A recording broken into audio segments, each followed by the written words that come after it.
4వ అధ్యాయం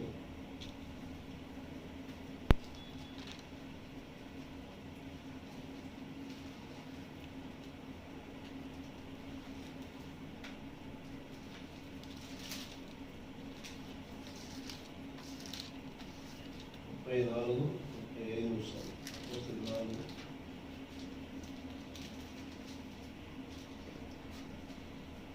భూములైనను ఇండ్లైనను కలిగిన వారందరూ వాటిని అమ్మిన వాటి వెల తెచ్చి అపోస్తల పాదముల యొద్ద పెట్టుచు వచ్చిరి.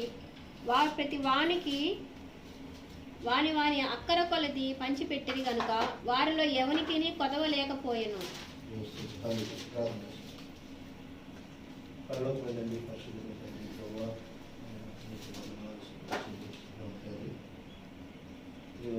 అపోస్తలుడు పౌలు ఆయన బోధతో ప్రభా మార్మస్ కలిగిన వారు ప్రభా ఆయన వారికి ఉన్నది అన్ని ప్రభా వారు పెట్టి ప్రభా సమతుల్యతలో ప్రభా అది కలిగి జీవించుటకు ప్రభా ప్రయత్నం చేసి ఉన్నారు. దాని వలన ప్రభా మీ క్షేమాభివృద్ధిని మీరు వారికి అందజేసినందుకు ఆశలు తెలుసుకున్నారు. ఈ లేఖనము ప్రభా సంపూర్ణంగా వివరించడంలో ప్రభా అవగాహన లేని వారు కలిగి వారు ప్రేమించి ఆశీర్వదించి మీరు నిలుపుకున్నారు ప్రభా. ఈ వాక్యం అర్థము ప్రభా మేమైతే ప్రభా వివరించలేము, కానీ మీరే రంగం మీద నుండి కూర్చుని జరుగుతున్నాం. ఈ వాక్యము నాకు వివరించడం ద్వారా కోరుకుంటున్నాను. సమస్తమును మీ చేతులు అప్పగించడం మీరు తగ్గించుకుంటున్నాం. తాను మీరే పొందుకుని యేసు క్రీస్తున్నాము అడిగి ప్రేమించున్నాము.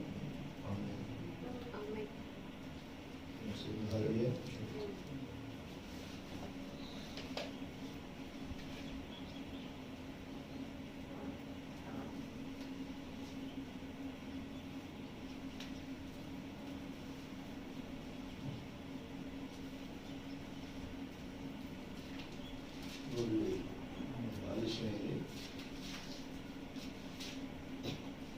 ఏం చెప్పారంటే మీరు నేరుగా మాకన్నీ స్పష్టంగా మాట్లాడుతున్నారు.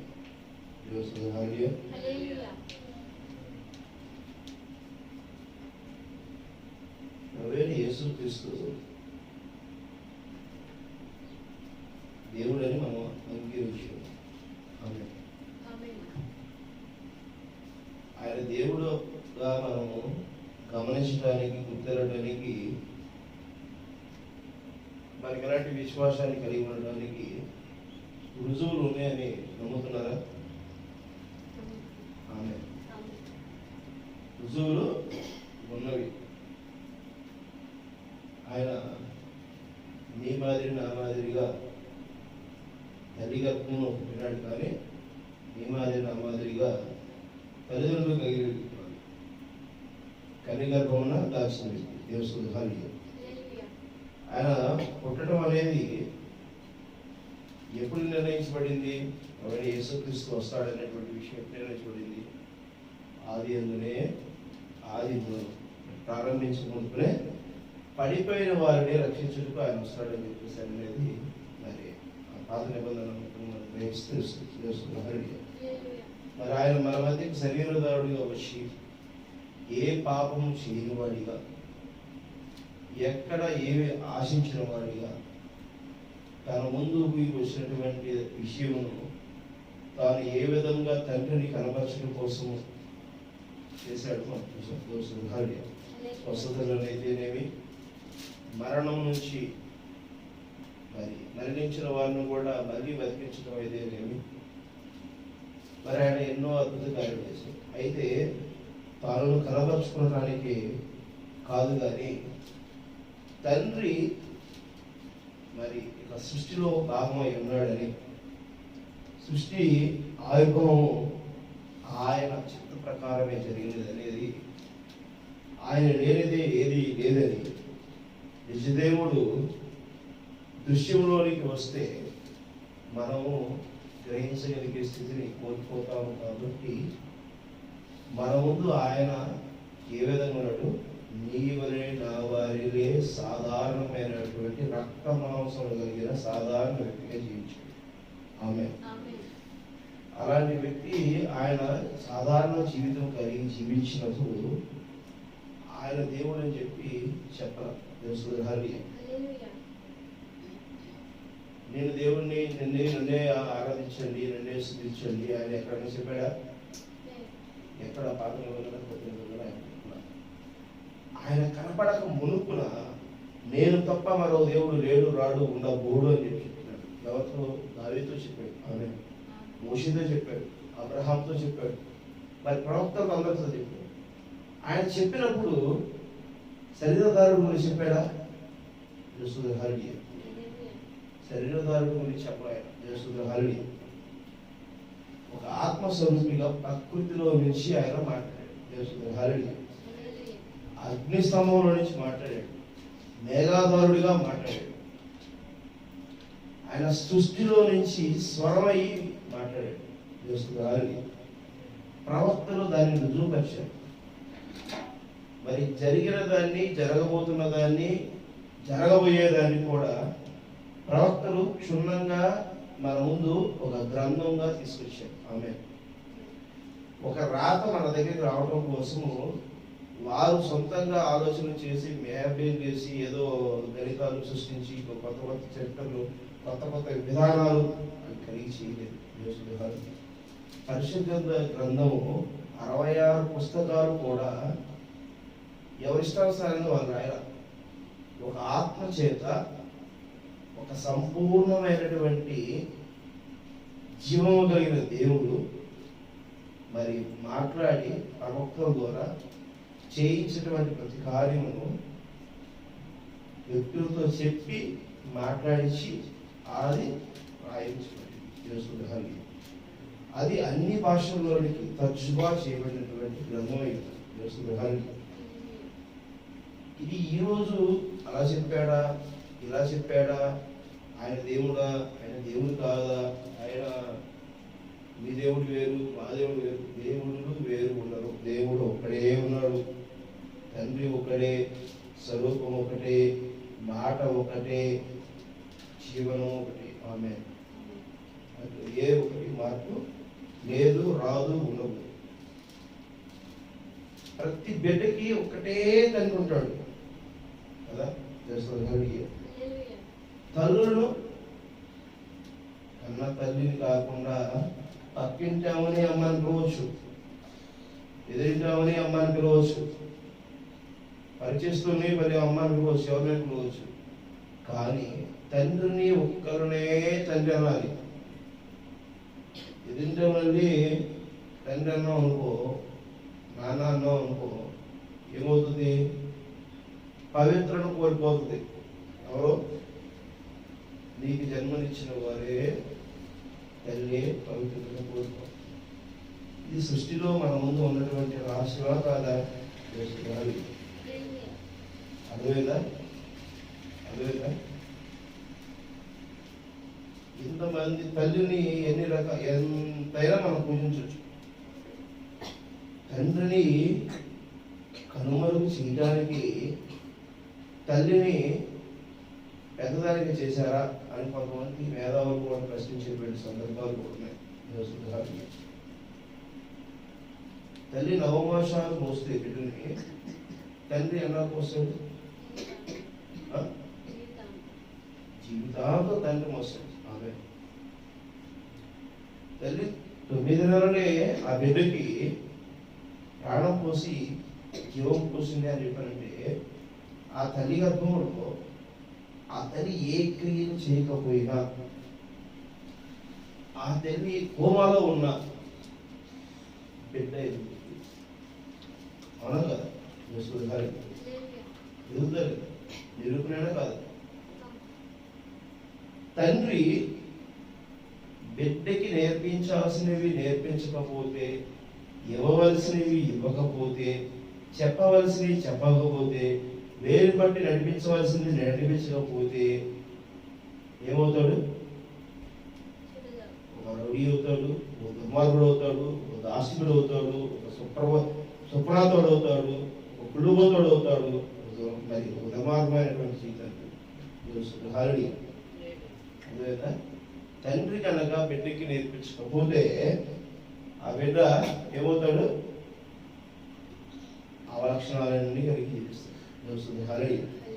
మరి ఆ విధమైనటువంటి పరిస్థితులు మన మధ్య ఉన్నవే, మన ముందు ఉన్నవే, మనకు తెలిసినవే. మరి కానీ మనం ఏం చేస్తున్నాము? ఒప్పుకోవట్లా. అర్థమైంది పాయింట్? అర్థమైందా? తల్లుల్ని ఎంతమంది తల్లులు ఉన్నా కూడా, కన్న తల్లి ఒకలే, మిగిలిన వాళ్ళందరినీ తల్లు అన్నా కూడా ప్రయోజనం ఏమి లేదు. వాళ్ళు ఏం చేసింది లేదు, వీళ్ళు చెప్పింది లేదు. కానీ తండ్రి ఒక్కడే ఉన్నవాడు, వాడు సక్రంగా అతను కనుక ఆ బిడ్డకి సరైనటువంటి పోషణ లాలింపు చేయకపోతే ఆ బిడ్డ జీవితమే వ్యర్థమవుతుంది. కానీ ఆ తండ్రికి గుర్తింపు లేదు, తల్లికే గుర్తింపు ఉంది. అవునా కాదు? ఆ తల్లినే గొప్పగా కొనియాడుతుంది ఈ లోకం. ఆ తల్లినే ఆధిపత్యంలో చూపిస్తుంది ఈ లోకం. ఆ తండ్రిని చూపించట్లేదు, ఆ బిడ్డ తండ్రిని చూపించట్లేదు. ఆ మాదిరిగానే ఈ లోకంలో ప్రకృతికి, సర్వ సృష్టికి కారణభూతుడైనటువంటి ఆ తండ్రిని కనబరచడం అనేది ఈ లోకము వైఫల్యం అయి ఉన్నది.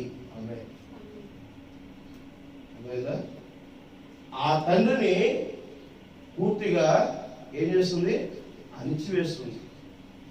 దాన్ని కనబరచడానికి ఒక దేహం కావలసినది, ఒక శరీరం కావలసినది, ఒక మాట కావలసినది, ఒక క్రియ కావలసినది, ఒక ఆలోచన కావలసినది.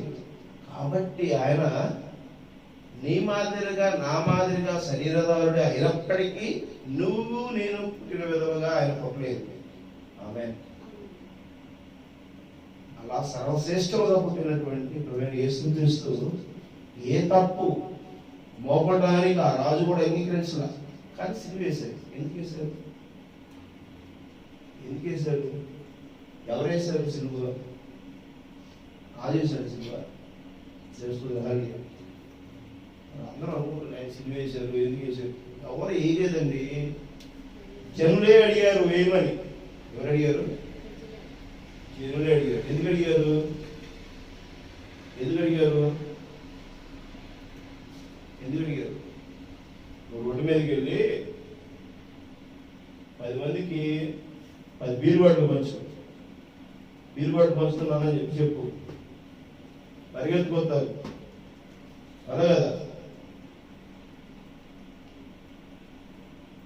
రోడ్డు అంతా పాడైపోయింది, రోడ్డు బాగు చేద్దాము, 2 ఒక్కడు రాడు.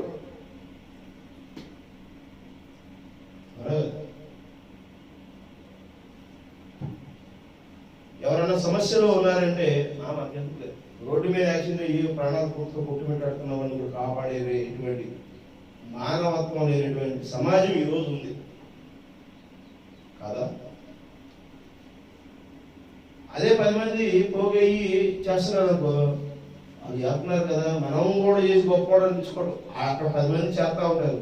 ఈ 11 వాడు ఏం చేస్తాడు తెలుసా? మెహర్బానీ చేస్తాడు. అంటే 11 ఈ 11వ వాడిని రాసేయడానికి 12వ వాడు ఏం చేస్తాడు? కాదు సొంతదా. 11వ వాడు వచ్చి నేను ఇప్పుడు ఎంతో పిలిపించరాదు. వాడు గొప్ప ప్రదర్శించుకోవడానికి అక్కడ ప్రకటిస్తున్నారు తప్పనిచ్చి నిజముగా అతను సాయం చేయాలనే మనసు ఈ దుర్మార్గులకు లేదు. అవునా కదా? అవునా కదా? దాన్ని కనబరచడానికి ప్రభువైన యేసుక్రీస్తు నేను చేయలేదు కానీ నా తండ్రి చేసేది. ఆమేన్. లాజరుని, చనిపోయిన లాజరుని బతికి బయటికి రా అని చెప్పి ప్రార్థన చేసినప్పుడు ఆయన తన కనబరచుకోవడానికి చేయలేదు. ఆమేన్. అయ్యా నువ్వు ప్రార్థన చెయ్యని చెప్పి అక్కడ విశ్వాసాలందరూ కోరితే వచ్చి ఆయన ప్రార్థన చేశాడు. అదవుతుందా? తెలుసు. వాళ్ళు కోరుకుంటే వచ్చి ఆయన ప్రార్థన చేశాడు. అయ్యా ఇది నేను నడుతున్నది కాదు, నీ జనులైనటువంటి వారు నన్ను వాళ్ళ రక్షకుడుగా ప్రేమించినటువంటి వారు నీ చిత్తం అయితే ప్రభువా నువ్వు ఆ లాజర్ని బయటకు పిలిపించు అని చెప్పేసి అన్నాడు. ఆయన చేసి ప్రార్థన అదే కదా. పరిశుద్ధ గ్రంథం చదువుతున్నారు మీరు, దేవస్థానం హరడి అదవుతుందా? అప్పుడు ఆయన ఏం చెప్పారు, రాజు ఏం చేశాడు, ఆ తండ్రి నామాన్ని కనపరచడం కోసం ఆయన మహిమ కనపరచబడింది. దేవస్థానం హరడి.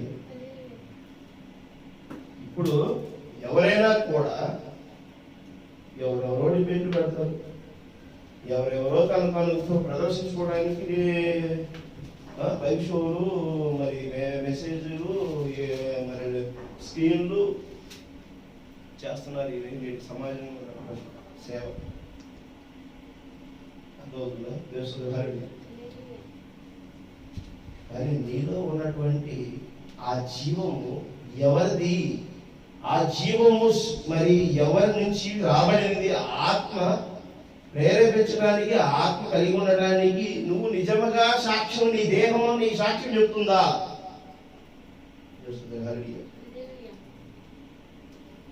ఆత్మ దేవుడిది కదా, ఆత్మ నీలో ఉన్నది శరీరం కదా. ఈ శరీరం ఆత్మకి సాక్ష్యం పలుకుతుందా? అరకట్లా.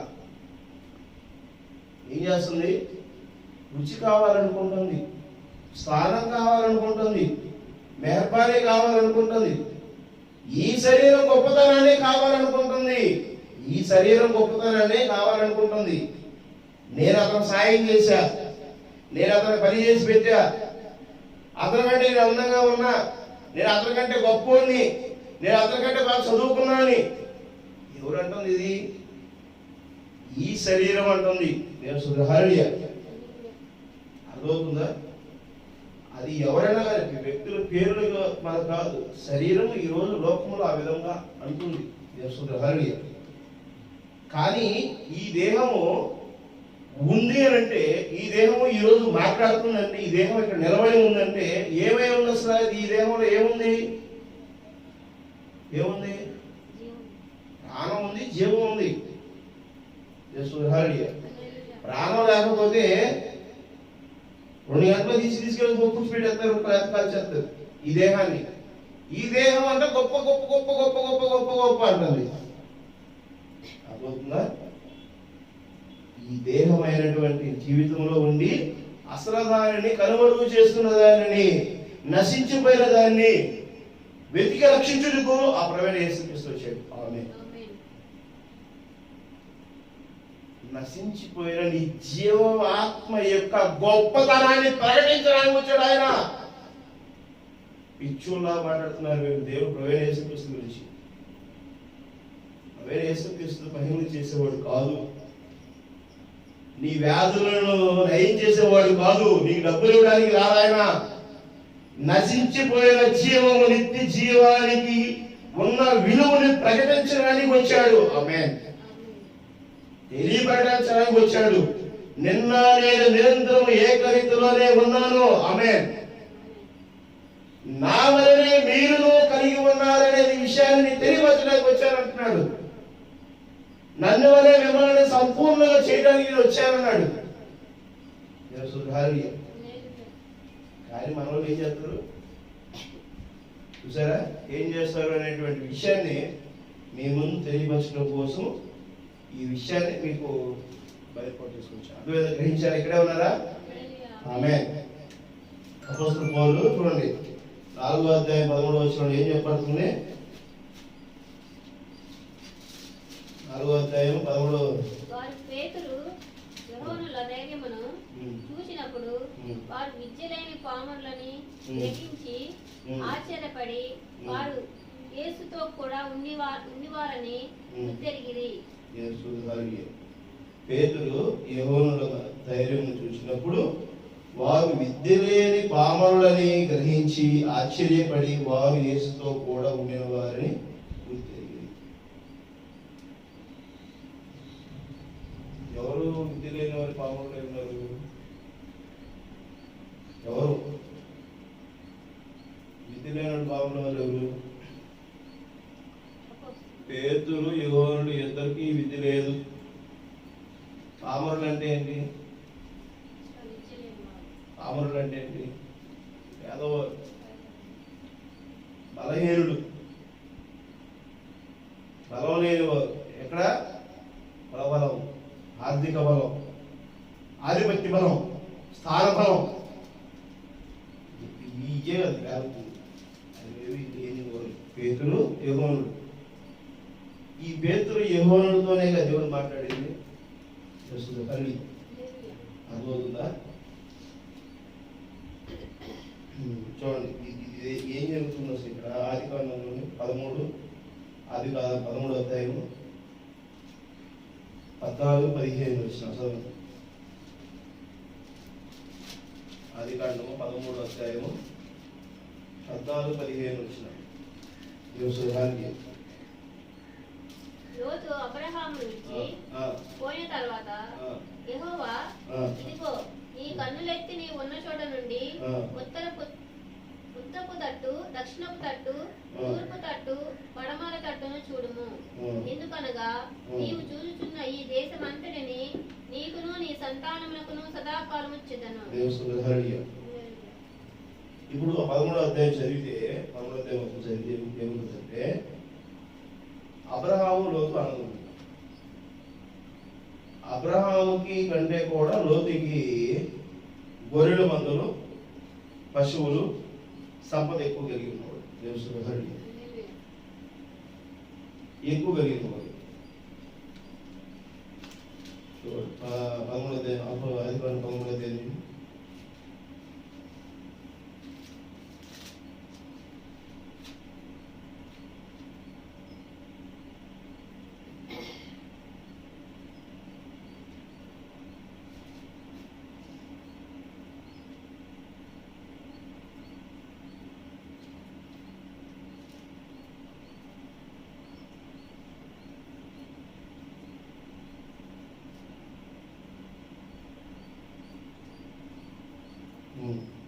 ఐదో వస్తుంది 13. అబ్రహాముతో కూడా వెళ్ళిన లోతునకును గొర్రెలు, గొడ్లు, గుడారములు ఉండెను కనుక వారు కలిసి నివసించుటకు ఆ ప్రదేశం చాలకపోయింది.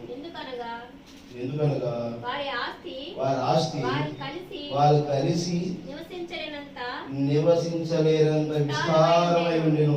అప్పుడు అబ్రహాము పశువులు కాపరులకు, లోతు పశువులు కాపరులకు కలహము, గొడవలు కొట్టుకున్నారు, తిట్టుకున్నారు.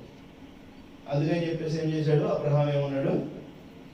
అయ్యా, నీ గొర్రెలు, నీ పశువులు, గొడ్లు ఏది కూడా తీసుకుని, గుడారాన్ని తీసుకుని కూడా ఈ దేశం మీద నీ ఎదుట నా ఎదుట కనబడుతున్న భూమిలో నువ్వు ఎటువైపు వెళ్ళాలనుకుంటే అటువైపు నీ ఇష్టం, నువ్వేది కోరుకుంటే అదే కోరుకోరేనా అని చెప్పి అబ్రహాం చెప్పాడు. అబ్రహాం ఎవరు? అన్న. లోతు ఎవరు? తమ్ముడు. దేవుడు. మరి అబ్రహాము ఆ మాట చెప్పినప్పుడు ఏమైంది? లోతు ఏం చేశాడు? లోతు ఎటువైపు ఏమడిగాడు? 10వ వచనం. లోతు తన కన్నులెత్తి యోర్దాను ప్రాంతమంతటిని చూచెను. యెహోవా సొదొమ గొమొర్రా అను పట్టణములను నాశనము చేయక మునుపు సోయరుకు వచ్చు వరకు అదంతయు యెహోవా తోట వలనే, ఐగుప్తు దేశము వలనే నీళ్లు పారు దేశమైనను. కాబట్టి లోతు తనకు యోర్దాను ప్రాంతమంతటిని ఏర్పరచుకుని తూర్పు ప్రయాణం చేసెను. సొదొమ గొమొర్రా ప్రాంతాలంటే ఏంటి తెలుసా మీకు? సొదొమ గొమొర్రా ప్రాంతాలంటే ఏంటి? ఆ రోజు సొదొమ గొమొర్రా ప్రాంతాలు కొట్లాట జరగక మునుపునే జరిగినటువంటి రోజు చెప్తున్నారు. ఈ రోజు సొదొమ గొమొర్రా అంటే ఏంటి?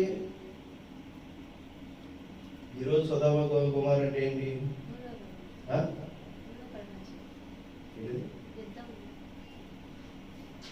సొదొమ అనేది ఒక ప్రాంతం, గొమొర్రా అనేది ఒక ప్రాంతం.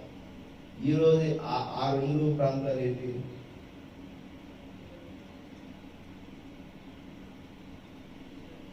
Russia, America. తెలుసు. అదవుతుందా? రష్యా అమెరికా యుద్ధము జరగక మునుపు అవన్నీ ఎట్లా ఉన్నాయంట, ఆ రోజు ఆ సుధామ కుమార ఉద్యమం జరగక మునుపు యోర్దాను నదిన ఎంతో విశాలమైనటువంటి పచ్చని పైర్లు కలిగి ఎంతో ప్రశాంతంగా ఉన్నటువంటి ఆహ్లాదకరమైనటువంటి ప్రకృతి కలిగినటువంటి దాన్ని యోర్దాను నది నీరు చక్కగా ప్రవేశిస్తున్నాయి, వ్యవసాయం చేసుకోవచ్చు, ఎంతో బాగుంది అని చెప్పి తన గొర్రెలు పశువులను తీసుకొని అతను లోతు వెళ్ళిపోయాడు.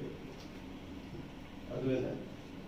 అబ్రహాం అడిగినాడు నీటి బుగ్గ మరి ఏమీ లేనటువంటి ప్రదేశములకు అబ్రహాం వెళ్ళాడు. లోతు ఉత్తరదిక్కు వెళ్తే అబ్రహాము మరో దిక్కు వెళ్ళాడు దేవుని స్తోత్రాలు. అదేదా? కానీ అబ్రహాంకి దేవుడు వాగ్దానం ఏం చేశాడు, నీవైతే ఏమంటాడు, ఎందుకనగా నీవు చూచుచున్న ఈ దేశం అందరినీ నీకును నీ సంతానమును సదాకాలం ఇచ్చుదు. ఉత్తరపు తట్టు దక్షిణ తరపు తూర్పు తట్టు పడమ తట్టు చూడుము, నీ కనులెత్తు చూసి వరకు అంటాడు. ఎంత దూరం చూసినా సదాకాలం నీ పిల్లలు ఉండే విధంగా నేను చేస్తానని చెప్పేస్తానని సెలవిచ్చాడు. అదేదా తెలుసు. అబ్రహాము సంతానమేనా మనం ఇప్పుడు రోజు సంతానమా? అబ్రహాం సంతానం అయ్యాను. ఆమేన్. లోతు సంతానం కోరుకున్న సంతానం ఏమైంది? లోతు కోరుకున్నటువంటి రాజ్యం ఏమైంది? లోతు చూసుకున్నటువంటి రాజ్యం ఏమైంది? లోతు కలిగినటువంటి ఆస్తిపాస్తులు ఏమైపోయినాయి? లోతు కలిగినటువంటి పశువులన్నీ ఏమైపోయినవి? సంక్షోభంతో చనిపోయి. లోతు దినాలు ఎలా జరిగినాయి? లోతు రాజ్యం ఎలా జరిగింది? వాయువు వలస లేనటువంటి జీవనం కలిగింది. ఒకరిపై ఒకరు హత్యలు చేసుకున్నారు, దోచుకున్నారు, దోపిడీ చేశారు, ఆధిపత్యం చేశారు, కుళ్ళు ప్రదర్శించారు, కృతజ్ఞత ప్రదర్శించారు, రాజకీయం చేశారు. ఆ లోతు దినాలు ఏ విధంగా జరిగినో అప్పుడు నేను ఆరాకడ ఉంటుంది అని చెప్పేశారని చెప్పాడా లేడా? దేవుడు ఎవరు చెప్పింది?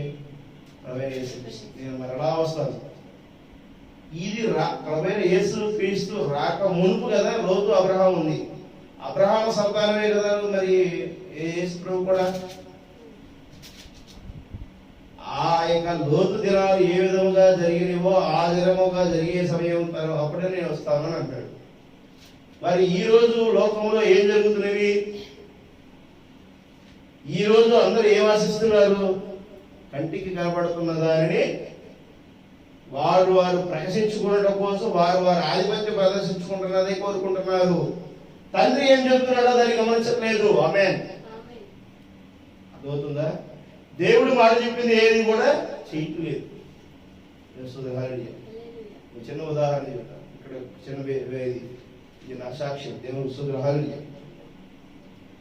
నిన్న 24వ తారీఖు నా వివాహ దినోత్సవం, నా మ్యారేజ్.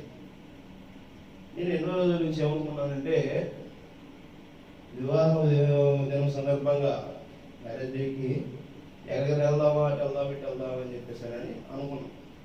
సరదాగా ఇటు పక్కన ఏదైనా సూర్యుడు లేకపోతే చేరాలో లేకపోతే చదువుకుంటాడు సరదాగా వెళ్ళాలి ఫ్యామిలీతో చెప్పి అనుకున్నాం.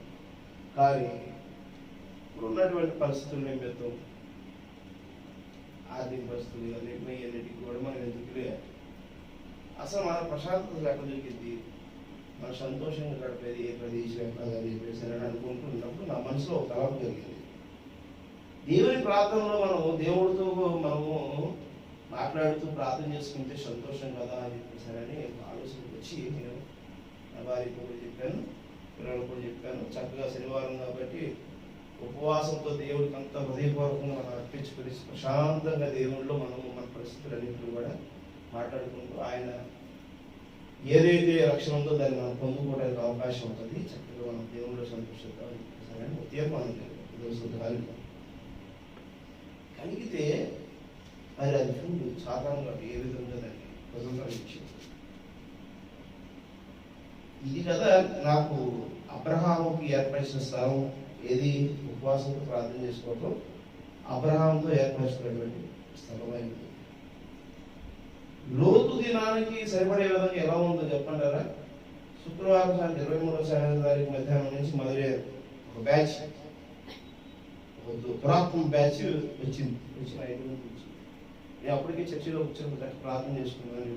చర్చిలో బయటికి పిలిచారు, ఇంటి ముందు వచ్చి సరేనని చెప్పి ఇంటి ముందుకు వెళ్ళి ఏం చేయాలంటే ఏదో సమస్య చెప్పారు. సరేనండి, ఆ సమస్య కోసం ఆ రోజు నుంచి మొదలుపెట్టాం. అక్కడి నుంచి వాళ్ళకి ఏదో సపోర్ట్ చేయాలని, రేపు కదా రేపు నాకు డాడీ పని ముగించేసుకుని ప్రశాంతంగా దేవుళ్ళు నిలబడదామని ప్రశాంత్ ప్రార్థన చేసుకుందాం అని చెప్పి నేను ఆశ కలిగి ఉన్నాను. కానీ నేను ప్రార్థన పెట్టట్లా, దేవుని అడగట్లా. నేను వచ్చేస్తా కానీ దగ్గరికి ఈ పనులను చూసుకుని వచ్చేస్తా, నీ పనులను చూసుకుని వచ్చేస్తాను అంటాను. కానీ ప్రభువా నేను ఏందో ఎక్కడికి వెళ్ళిపోతున్నాను నాకు అర్థం కావట్లేదు, నీ సన్నిధి నేను ఇచ్చిపోతానేమో, అబ్రహాంకి ఇచ్చినటువంటి ఆ యొక్క స్థానం నాకు ఇచ్చేటువంటి అవకాశాన్ని కోల్పోతున్నానేమో అని చెప్పి నేను ప్రార్థన కలిగలేదు. ఇది ఎక్కడ ఎప్పుడు జరిగిందో తెలుసా, మరి నాకు ఎప్పుడు అది రివ్యూ అయిందో తెలుసా, అర్థమైందో తెలుసా, కోల్పోయిన తర్వాత, సమయాన్ని కోల్పోయిన తర్వాత దేవస్థ ఆరోగ్యం సాక్ష్యం చెప్పడానికి కూడా ధైర్యం కావాలండి. సిగ్గు పెడతాను ఉన్న విషయాన్ని దాస్తే నిజంగా దేవుడి యొక్క ఘనతను మనము కనబరిచేవాళ్ళు కాదు. కాబట్టి ఈ విషయాన్ని దేవుడి నామానికి మహిమ కలిగిన కాదు. ఆమె సరే, అది అయిపోయిన తర్వాత ఆ రోజు సాయంత్రం రాత్రి 12 దాకా అది సమస్య అయిపోయింది. మళ్ళీ ఉదయాన్నే 6:30 మొదలెట్టారు. అదే అయిపోయింది. నాకు ఉదయాన్నే మళ్ళీ 6:30 వేరే వాళ్ళు అదే సమస్య మీద వేరే వాళ్ళు రమ్మని చెప్పేసి ఫోన్ చేసి చేశారు. వాళ్ళు నన్ను డిస్ప్లే చేశారు, ఏదో మానసిక ఒత్తిడి చేశారు. కానీ నాకు మనసు అంతా కలవరపడుతుంది, డిస్టర్బెన్స్ పడుతుంది, ఫోన్ మాట్లాడు. అప్పుడే మళ్ళా 15 రోజుల నుంచి ఇంటి ముందు పిచ్చిపోకడానికి పిలిపిద్దామని చెప్పేసి అనుకుంటే రాని వాళ్ళు ఆ రోజు నిన్న వస్తున్నా అని చెప్పి వాళ్ళు 12:30 వచ్చారు. ఇది చక్కగా ప్రార్థన కూర్చోవాలనుకుంటే వాళ్ళు 12:30 వచ్చారు. ఇది చూస్తూనే ఉన్నావుగా, ఇక్కడ అందరూ తీసిపెట్టిన సాక్షి. ఇదేనా ఉదయాన్నే తీసుకుపోయి 10-12 దాకా పెట్టి నా ఫోన్ సంవత్సరం మీద మాట్లాడుతూ డిస్కషన్ చేస్తూ ఉన్నాను. కనీసం బ్రష్ చేసే పరిస్థితి కాదు, స్నానం చేసే పరిస్థితి కాదు. ఇక్కడ ఈ పనిలో పెట్టుకున్నాం. ఇక్కడ అటువైపు నన్ను డిస్టర్బ్ చేశాడు వాడు సత్యంగాడు, ఇటువైపు డిస్టర్బ్ చేశాడు, బంధించేశాడు. అర్థమైందా? ఎక్కడ కానివ్వకుండా దేవుని సన్నిధిలో కూర్చొని కూడా బంధించేశాడు. ఇంకోటి పెట్టేశాడు. మళ్ళా మ్యారేజ్ డే కదా, మరి దగ్గర ఉన్నటువంటి మన ఆత్మీయులకి, మనకు ఉన్నటువంటి దగ్గరగా ఉన్నటువంటి స్నేహితులకి ఏదో ప్రేమ విందు పెడదామని చెప్పేసానని మళ్ళీ అది ప్రిపరేషన్ చేపిస్తూ ఆ ప్రేమ విందు ఎవరైతే కావాలని చెప్పి మాకేం లేదా ప్రేమ విందు అని చెప్పేసాను అనేటువంటి వాళ్ళు వాళ్ళే రాలా. అది ఎప్పుడు వచ్చేది సార్, 6:01 రాత్రి 11:30 విషయం.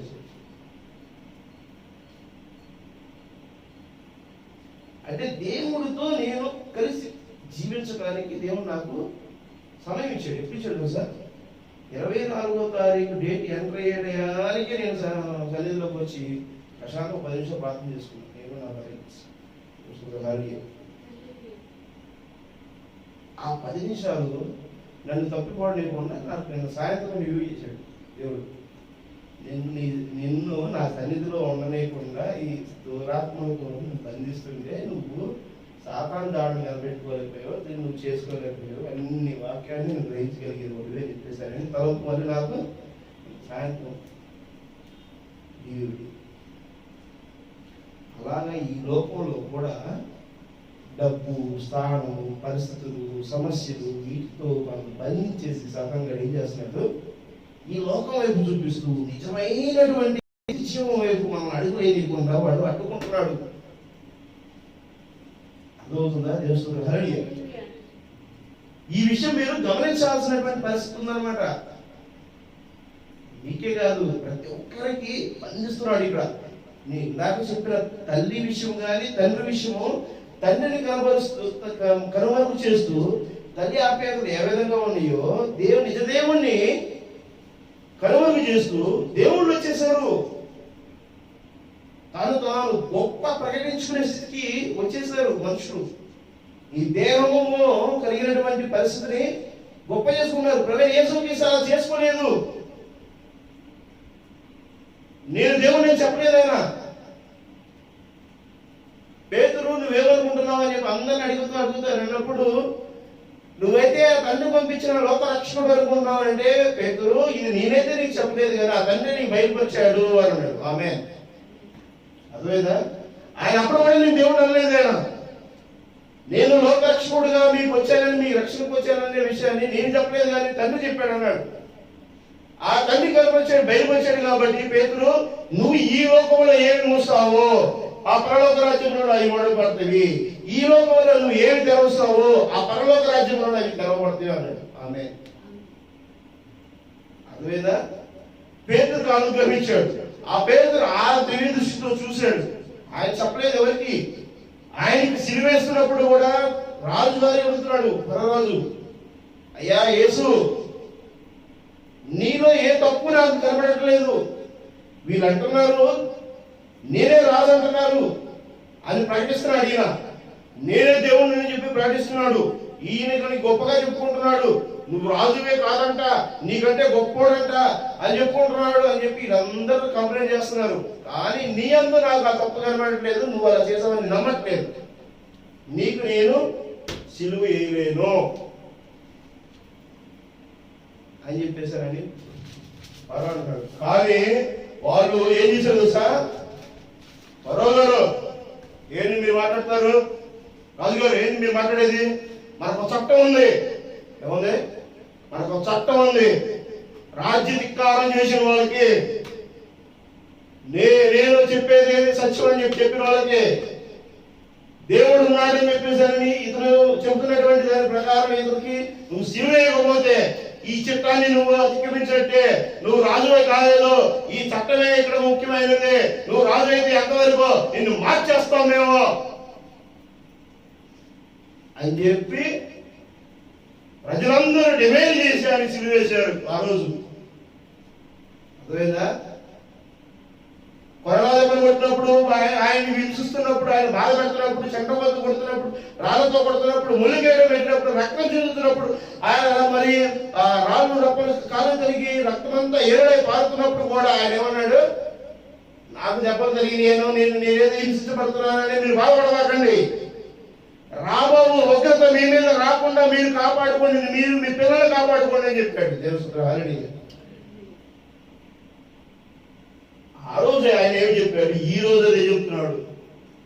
రాబో ఉగ్రత నుంచి, రాబో వినాశనం నుంచి, రాబో సమస్యల నుంచి, రాబో వ్యాధుల నుంచి, ప్రతి పరిస్థితిని నీకు తాకలేకుండా ప్రభువైన యేసుక్రీస్తు రక్తంలో స్వస్థతని కలిగి ఉండడం కోసము ఇది నా శరీరము, రొట్టిగా చేయబడి ఉన్నది, మీరు తిని మీరు రక్షణ పొందమని చెప్పేశారు అన్నప్పుడు, ఈ రదే ఇక నా రక్తమును సాదృశ్యమైన ద్రాక్షరసం తాగినప్పుడు మీరు స్వస్థత పొందుకున్నాడు అని చెప్పేసారని చెప్పినటువంటి మాటలు, ఆయన ద్రాక్షరసమును రొట్టి విరిచినప్పుడు దానికి సాదృశ్యముగా మనం ఈ రోజు ప్రభరాత్రి భోజనాన్ని తీసుకునేటువంటి సమయం కూడా ఆ రోజు నుంచి ఈ రోజు వరకు ఆయన యొక్క రాకడ జరిగేంత వరకు కూడా ఆ రక్షణ మనకు కలిగి ఉన్నది. ఆమె ఆ సంపూర్ణత మనకు కలిగి ఉన్నది, ఆ శాంతి మనకు కలిగి ఉన్నది, ఆయన నిత్యత్వం మనకు కలిగి ఉన్నది, ఆయన నిజ స్వరూపం మనకు కలిగి ఉన్నది, ఆయన సంపూర్ణత మనకు కలిగి ఉన్నది.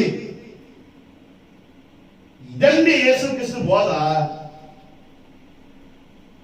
పిచ్చి పిచ్చిగా మాట్లాడుకుంటే ఏదేదో మనం ఏదేదో చేసుకుంటాం. ఈ రోజు నిజమైన బోధను పక్కవదాగా వెతికించేసి అసలు పెంతెకోస్తు ఉద్యమం ఏం జరిగింది అనేది ఈ రోజు లేదు. చెప్తున్నాడు గ్రహం గారు, పెంతెకోస్తు ఉద్యమం ఆ రోజు ఏం జరిగిందో ఈ రోజు పెంతెకోస్తు ఉద్యమం లేదు. స్త్రీలు సమర్పణ లేదు, తగ్గింపు లేదు. ఎవరికాలు హెచ్చింపు. ధనం ఉన్న వారికి ఒక విలువ, ధనం లేని వారికి ఒక విలువ. నీలో జీవం ఉంది, ఆలోని జీవం ఉంది, నీలోని విలువ ఉంది, ఆలోని విలువ ఉంది. దేవుడు నీకే ప్రేమించాడు, ఆయనగా ప్రేమించాడు, నీకెందుకు వేరుతాం? అదే కదా అడుగుతుంది. నిజమైనటువంటి ప్రేమ కలిగినటువంటి సువార్తలో దేవుని విషయంలో ఎప్పుడైనా కూడా సమానత్వమే ఉంటుంది. దేవుడు పేతురుకి ఏం ప్రేమించాడు, అబ్రహాంకి ఏం ప్రేమించాడు, ఆదాముకి ఏం ప్రేమించాడు, నీకు అదే ప్రేమించాడు. నిన్ను అదే విధంగా ప్రేమిస్తున్నాడు, నిన్ను అదే విధంగా సంపాదిస్తున్నాడు. నువ్వు ఆయన కలిగి ఆయన నామంలో నువ్వు అడిగితే సమస్తము సాధ్యమే అన్నాడు. తెలుస్తుంది. హల్లెలూయా. చూడండి, యోహాను సువార్త 24 5వ అధ్యాయం 24 వచనం చదవండి. లేఖనాలు చూసి ముగిద్దాం.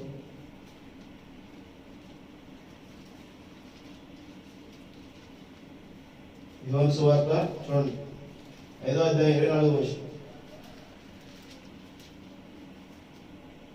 నా మాట విని నన్ను పంపిన వాయందు విశ్వాసం ఉంచువాడు నిత్య జీవము గలవాడు. నా మాట విని నన్ను పంపించిన వానందు విశ్వాసం ఉంచువాడు నిత్య జీవము గలవాడు. వాడు తీర్పులోనికి రాక మరణములో నుండి జీవములోనికి దాటి ఉన్నాడని మీతో నిశ్చయముగా చెప్తున్నానని. అర్థమవుతుందా దేవుడు? హల్లెలూయా. నా మాట విని నన్ను పంపిన వాని యందు విశ్వాసం ఉంచువాడు. ప్రభువైన యేసుక్రీస్తు మాట ఎవరు? ఆయన పంపించినటువంటి నిజమైన దేవుడి యొక్క నందు విశ్వాసం కలిగి ఉన్నవాడు అంటున్నాడు ఆయన. ఆయన చెప్పట్లేదా? దేవుడు హల్లెలూయా. ఆ దేవుడు ఎవరు అంటే ఆ దేవుడికి సాదృశ్యమై ఉన్నదే ప్రభువైన యేసుక్రీస్తు. భర్తకి సాదృశ్యమైనదే భార్య అయి ఉన్నది. ప్రభువైన యేసుక్రీస్తుకు సాదృశ్యమయ్యే సంఘమై ఉన్నది. చిన్న చిన్న చిన్న సామాన్యతలో దేవుడు దాగి ఉన్నాడు. ఆమేన్. దేవుని ప్రేమ, దేవుని కృప, దేవుని యొక్క ఇది సామాన్యతలో ఉన్నది. అది గ్రహించగలగాలి. అది ఇదే, ఇలానే చెయ్యి అని ప్రభువైన యేసుక్రీస్తు చెప్పలేదు. చెప్పడం వాక్యం ఎక్కడ అది చెప్పలేదు. ఆయన చెప్పుకుంటా వెళ్తున్నాను, దాన్ని నువ్వు పట్టుకోవాలి. దేవుడు హల్లెలూయా. నీకు ప్రతిదీ ట్రైనింగ్ టీచరు బోర్డు మీద చెప్తా ఉంటాడు పాఠాలు. పలానా వ్యక్తి సంవత్సరం గారు మీకు వచ్చిందా అని చెప్పి అన్నాడు. చెప్తా ఉన్నప్పుడు ఎవరో నేర్చుకుంటారు. సరే మీకు వచ్చిందా అడగడు. వచ్చిందా రాలేదని చెప్తావా అని చెప్పేసి అడగవచ్చు. కానీ నీకే వచ్చిందాక నీకే చెప్పి నీకే ఆ టీచర్ గారు లేడు, ఆ బోధకుడు లేడు, ఆ సువార్తికుడు లేడు, ఆ ప్రవక్త లేడు. వాళ్ళు చెప్పుకుంటా వెళ్ళిపోతూ ఉంటారు. దాన్ని నువ్వు గ్రహించగలిగి, నువ్వు అర్థం చేసుకుని, దానిలో నైపుణ్యత సాధించి, నువ్వు పరీక్ష రాసి నువ్వు విజయం సాధించాలి. ఆమేన్. అర్థమైందా? దేవుని యొక్క ప్రేమ గురించి, కృప గురించి, దేవుని యొక్క విషయాలు ఆయన చెప్పుకుంటూ వెళ్ళిపోతున్నాడు. ఆ మరణము జయించాడు అనేది నువ్వే కలిగి ఉండాలి. ఆమేన్. ఇది ఇదే అని చెప్పేసి అనేది చెప్పండి. నేర్పుతాను దేవుని యొక్క రాకడ పునరుత్థానం ఇది ఇదే అని చెప్పడానికి లేదు. నువ్వే ఎగ్జామ్ రాసి పాస్ అవ్వాలి. ఆ మరణాన్ని నువ్వే జయించాలి. ఆ మరణాన్ని జయించాలంటే ఆయన కొన్ని లక్షణాలు కలిగి ఉన్నాయి. ఆ వాక్యం నీలో నుంచి ప్రతిబింబించాలి. ఆ వాక్యానికి నువ్వు ప్రతిరూపం అయి ఉండాలి. ఆమేన్. ఈరోజు సంఘము, వధువు ఆ విధమైనటువంటి పరిపూర్ణతలో రావడం కోసమే ఈ చివరి దూత సమస్త మర్మాలను మరి పలకటానికి, ఆ పౌర శబ్దాలు మరి అన్నిటినీ వివరించడానికి దేవుడు కృప ఇచ్చాడు. ఆమేన్. బలిష్ఠుడైన వేరొక దేవదూత దిగువచ్చి అని చెప్పేసారని ఆ యొక్క ప్రకటన గ్రంథము 10వ అధ్యాయము సంపూర్ణ చేశాడు. ఈరోజు బైబిల్లో ఉన్న సమస్త రహస్యాలను బ్రహ్మాండం ద్వారా ప్రతి విషయాన్ని కూడా 1200 మెసేజ్ ద్వారా ప్రకటించాడు. దేవుడు ప్రకటించాడు. ఇక్కడ సమస్త మర్మాలను ఎక్కువై ఉన్నాయి. ఆమేన్. వర్తమానంలో తప్పనించి ఏ దాంట్లోనూ మర్మాలు ఎక్కువ లేదు, తెలియదు. ఆ వర్తమానం ఈ రోజు ఎప్పుడైతే హత్తుకుంటావో, ఎప్పుడైతే తెలుసుకుంటావో, ఆ మలాకి గ్రంథం 4వ అధ్యాయం 5, 6 వచనాల ప్రకారము తండ్రుల ఉదయం పిల్లల వైపున, పిల్లల ఉదయం తండ్రుల వైపు తిప్పబడుతుందో అప్పుడు సమస్తము సాధ్యమే. యుగ సమాప్తి కాబడుతుంది. దేవుడు హల్లెలూయా. ఆ సొదొమ గొమొర్రా రాక మునుపు లోతు దేవుడు ఏ విధంగా ఎంపిక చేసుకుని వెళ్ళాడో, ఈ రోజు ఆ సొదొమ గొమొర్రా ఎంతో జరగక మునుపు నువ్వు కూడా ఆ విధంగా ఎంపిక చేసుకుని వెళ్తున్నావు. ఎక్కడికి వెళ్తున్నావు? ఈ లోకంలోకి వెళ్తున్నావు. నువ్వు ఈ లోకంలో సంపద కోసమే వెళ్తున్నావు. ఈ లోకంలో స్థితి కోసమే వెళ్తున్నావు. ఆధిపత్యం కోసమే వెళ్తున్నావు నువ్వు. కానీ ఈ లోకంలో వాటి కోసం చూసుకుంటే రేపు జరగబోతుంది. ఆల్రెడీ అనౌన్స్మెంట్లు జరుగుతున్నాయి. యుద్ధాలు. 3వ ప్రపంచ యుద్ధం దాకా తీసుకెళ్లిపోయిన అంచుల్లో ఉంది. ఏ క్షణంలో అనుభవం లేస్తారో తెలియదు. భయంకరంగా పోటీలు జరుగుతుంది. నువ్వాగయ్యా, హమాస్ నువ్వాగయ్యా, గాజా నువ్వాగయ్యా, అయ్యా ఇరాక్ నువ్వాగయ్యా, ఇరాన్ నువ్వాగయ్యా. మరి అమెరికా పెద్దలు ఎన్ని మాట్లాడుతున్నారు, రష్యా పెద్దలు ఎన్ని మాట్లాడుతున్నారు, చైనా పెద్దలు ఎన్ని. ఉక్రెయిన్ 2.5 సంవత్సరం నుంచి యుద్ధం చేస్తుంది. ఈ రోజు వెళ్ళిపోయి రష్యా మరి దేశంలోకి వెళ్ళిపోయి వాళ్ళు కట్ చేసుకుని అక్కడ టెంపుల్ వేసుకుని అక్కడి నుంచి యుద్ధం చేస్తున్నారు. రెడ్ అలర్ట్ ప్రకటించారు రష్యా దేశంలో. ఇప్పుడు రష్యా ఏ స్థితిలో ఉన్న దేశం అది? వాళ్ళ దగ్గర ఉన్నటువంటి ఆయుధ సామాగ్రి ప్రపంచంలో ఎక్కడ లేవు అని చెప్పేసి అంటారు. ప్రపంచంలో ఉన్న 12,000 అణుబాంబుల్లో 6,000కు పైబడి అణుబాంబులు రష్యాకి చెందినవి.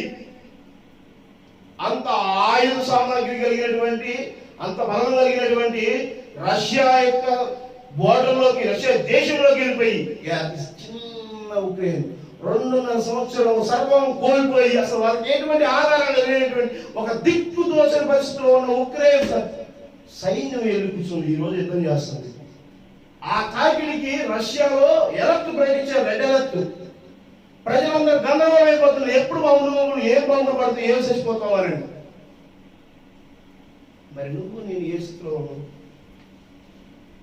వాడు అట్టన్నాడే, ఈడెట్టన్నాడే, ఆడట చేశాడే, ఏడెట్ట చేశాడే, అదే మేము ఇదే, మేము అదే.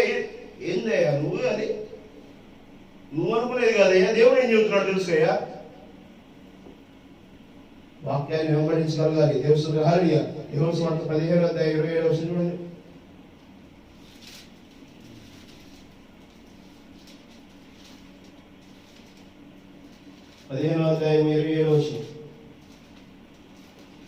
శాంతి మీకు అనుగ్రహించి వెలుచున్నాను, నా శాంతిని మీకు అనుగ్రహించున్నాను. లోకమిచ్చినట్లుగా నేను మీకు అనుగ్రహించలేదు. మీ హృదయములను కలవపరనీయకుడి, వెరవనీయకుడి. నేను వెళ్ళి మీ వద్దకు వచ్చిదనని మీతో చెప్పిన మాట మీకు. యోహాను సువార్త 15:27 మీరు మొదట నుండి నా యొద్ద ఉన్నవారు కనుక మీరును సాక్ష్యమిత్తురు. 26 తండ్రి యొద్ద నుండి మీ యొద్దకు నేను పంపబోవు ఆదరణకర్త అనగా తండ్రి యొద్ద నుండి బయలుదేరిన సత్యస్వరూపి అయిన ఆత్మ వచ్చినప్పుడు ఆయన నన్ను గూర్చి సాక్ష్యం ఇచ్చాడు. ఆత్మ వచ్చినప్పుడు ఆయన గురించి సాక్ష్యం ఇస్తాడు. సన్సెట్ పర్వతం మీద బలిష్ఠుడైన దేవదేవత దిగి వచ్చినటువంటి ఆ యొక్క మేఘాన్ని మీరు చూశారు. ఆ విషయాన్ని ఆయన 1963 సంవత్సరంలోనే ఆయన సాక్ష్యం చెప్పాడు. ఆత్మ దిగి వచ్చిన ఆత్మ గురించి ఆయన సాక్ష్యం చెప్తున్నాడు. ఆ సాక్ష్యాన్ని నువ్వు నేను గ్రహించిస్తున్నావు. చూడండి, మీరు మొదటి నుండి నా యుద్ధ ఉన్నవాడు కనుక మీరు సాక్ష్యమిత్తురు. ఆమేన్. నువ్వు నిజంగా దేవుడు వద్దే నువ్వు నిలిచి ఉంటే, దేవుడు గురించి నీకు తెలిసి ఉంటే, దేవుడు సాక్ష్యాన్ని నువ్వు ప్రకటిస్తావు. ఈరోజు వధువు ఆ స్థితిలో ఉంది. ఒకళ్ళు జడ్జి వచ్చిన స్థితిలో లేదు వధువు. వధువు డైరెక్ట్ అనౌన్స్మెంట్ చేసేసింది, సాక్ష్యం చెప్పింది, విట్నెస్ చెప్పింది, జడ్జిమెంట్ లో విట్నెస్ చెప్పడానికి రెడీగా ఉంది. న్యాయ తీర్పులో అర్థమవుతుందా? సాక్ష్యం ఎప్పుడు చెప్తారు? జడ్జిమెంట్ ఇచ్చే ముందు సాక్ష్యం చెప్తారు. ఆ సాక్ష్యం చెప్పే సమయం అయి ఉన్నది. నువ్వు సాక్ష్యం చెప్పు. నువ్వు సాక్ష్యం చెప్తున్నప్పుడు ఇక జడ్జిమెంట్ నెక్స్ట్ ఉంది. నువ్వు నేను ఏ పరిస్థితిలో ఉన్నావు, జడ్జిమెంట్ వస్తే ఏ స్థితిలో మనం అయిపోతాం. నువ్వు దోషివా, నిర్దోషివా, నువ్వు శిక్ష పాత్రుడువా, నీకు శిక్ష లేని వాడివా, నువ్వు ఈ లోకంలోనే ఉండగలుగుతావా, నువ్వు పరలోక రాజ్యానికి వెళ్ళగలుగుతావా, రక్షణ నీలో ఉందా లేదా, ఎంతటి పరిస్థితిలో నిన్ను చెక్ చేసుకోవాల్సిన అవసరం ఉందా లేదా, నువ్వు ఏ స్థితిలో ఉన్నావో నిన్ను నువ్వు పరీక్షించుకో. నీతో నాతో సూటిగా దేవుడు ప్రతి క్షణం మాట్లాడతాను. నీతో నాతో దేవుడు స్వయంగా ఈ క్షణం మాట్లాడాడని నేను నమ్ముతున్నాను. ఆమేన్. మరి నమ్మిన దాన్ని మనం పరీక్షించుకుని దేవుని చిత్త ప్రకారం దేవుని యొక్క మార్గంలోనికి మనం వెళ్ళడానికి, ఆయన వాక్యాన్ని పట్టుకుని ఆయన రక్షణ మనం కలిగి ఆ యొక్క పరలోక రాజ్యానికి నువ్వు నేను వెళ్ళడానికి దేవుడు మనం పిలుస్తున్నాడు అనేటువంటి విషయాన్ని ఆ తలుపు దగ్గర ఉండి, నేను తలుపు తట్టినప్పుడు ఎవరైతే తలుపు తీస్తారో వారితో నేను, నాతో వారి తండ్రి యందు సింహాసనం భోజనం చేస్తామని చెప్తున్నాడు. ఆమేన్. నిజంగా నీ తలుపు తడుతుంటే దేవుడు, నిజంగా వాక్యం నిన్ను ప్రశ్నిస్తున్నప్పుడు, నీకు తెలుస్తున్నప్పుడు ఖచ్చితంగా మార్చుకోకపోతే, నువ్వు నిజంగా వాక్యంలో నిన్ను నిలబడకపోతే, వాక్యాన్ని వెంబడించబడిగా నువ్వు లేకపోతే, మరి దేవునికి భోజనం అర్హత కలిగేవాడిగా లేవు, తీర్పులోకి వెళ్ళేవాడిగా ఉన్నావు. ఏ శిక్ష దేవుడు విధిస్తాడో నీకే తెలియాలి, నాకే తెలియాలి కాదు, ఆ దేవుడు చిత్తమై హల్లెలూయా. మరి ఈరోజు ఎవరికి వారు ప్రశ్నించుకుని ఈ జరిగినటువంటి పరిస్థితులు ఏవైతే ఉన్నాయో కానీ తెలియదు, కానీ జరగబోయేటువంటి క్షణాలు అయితే మనకి చాలా భయంకరమైన క్షణాలు. కాబట్టి నువ్వు నేను ప్రశ్నించుకుంటూ దేవుని నామాన్ని బట్టి, దేవుని కృపను బట్టి, దేవుని యొక్క వాక్యానుసారమైన జీవితంలో కలిగి ఉంటారని చెప్పేసి గౌరవ మీకు హెచ్చరిస్తున్నాను. దేవుని హల్లెలూయా. అపోస్తల పౌలు హెచ్చరికలు ఈ రోజు మరలా హెచ్చరికలు అయి ఉన్నవి, గమనించండి. దేవుని హల్లెలూయా. ప్రార్థన చేసుకుంటాం.